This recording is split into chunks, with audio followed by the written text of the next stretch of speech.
While researching my previous video on the Swiss C-36 multi-role aircraft, I came across an interesting story and thought I would do a video on it.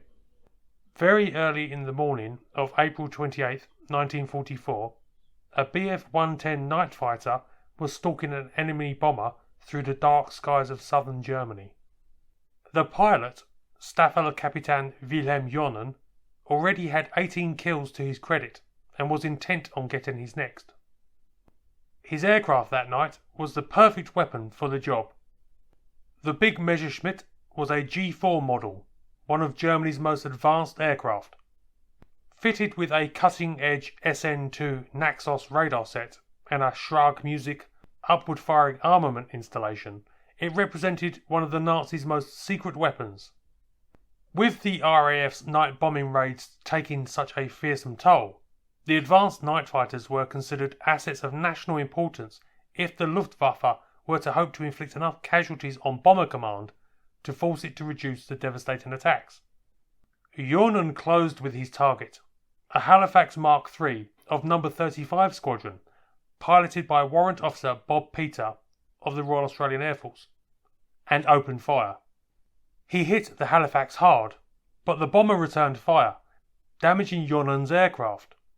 Both planes had to make emergency landings, and this is where things got complicated, because during the pursuit, both aircraft had strayed into the airspace of neutral Switzerland. Under international law, any aircraft and their crew that landed in a neutral country had to be interned for the duration of the conflict. As a result, thousands of Allied and Axis airmen were languishing in camps in Switzerland, and their aircraft were now in the hands of the Swiss. This would normally just be written off as one of those things, but with the Bf-110G4, things were different. So secret was the aircraft's radar system, the Germans couldn't risk it being in the hands of another country, even a neutral one. To add to that, Jonen's crew that night was one Oberfeldwebel Mull, who had been involved in the development of the Schrag Music weapon system and had expert knowledge on it, and Lieutenant Kamprath, who was the squadron's signals officer and had all the latest radio codes with him in the aircraft, despite that being strictly forbidden. It's no exaggeration to say that the German High Command freaked out. Hitler, hearing of the lost aircraft and crew first thing in the morning, decided it must be treason, because, Hitler, and demanded that action be taken. The lost crew's families were all arrested by the Gestapo, though they were all released when it was determined that the situation was a genuine accident.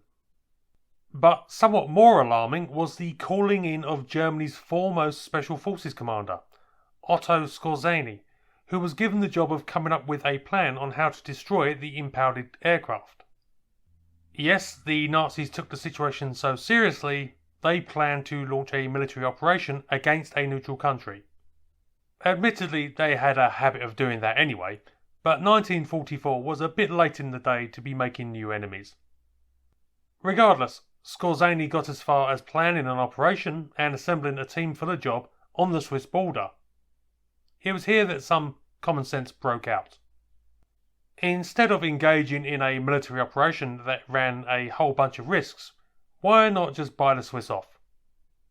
Throughout the Second World War, the Swiss Air Force's primary fighter force was made up of 80 Bf-109Es acquired from Germany in 1939, and about 300 of the D3800 series that were improved versions of license-built Morane-Solier MS-406s.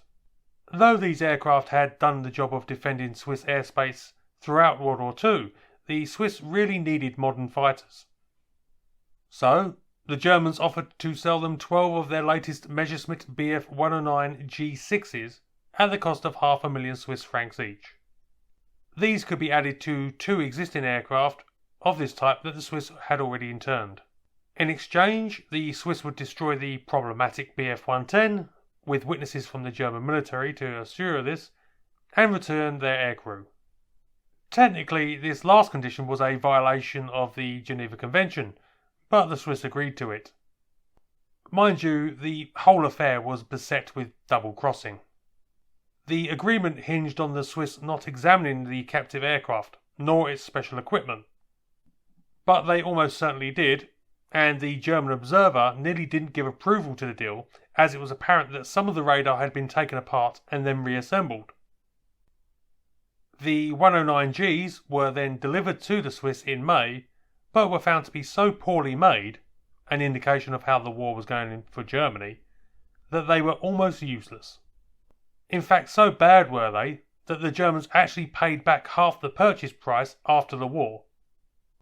The Bf 109Gs puttered around until 1947, until they had to be grounded as unrepairable, whereas the venerable Bf 109Es carried on until 1949, when they were replaced by P-51 Mustangs and Vampire jets. And Juernen? He eventually scored 34 kills and won a Knight's Cross.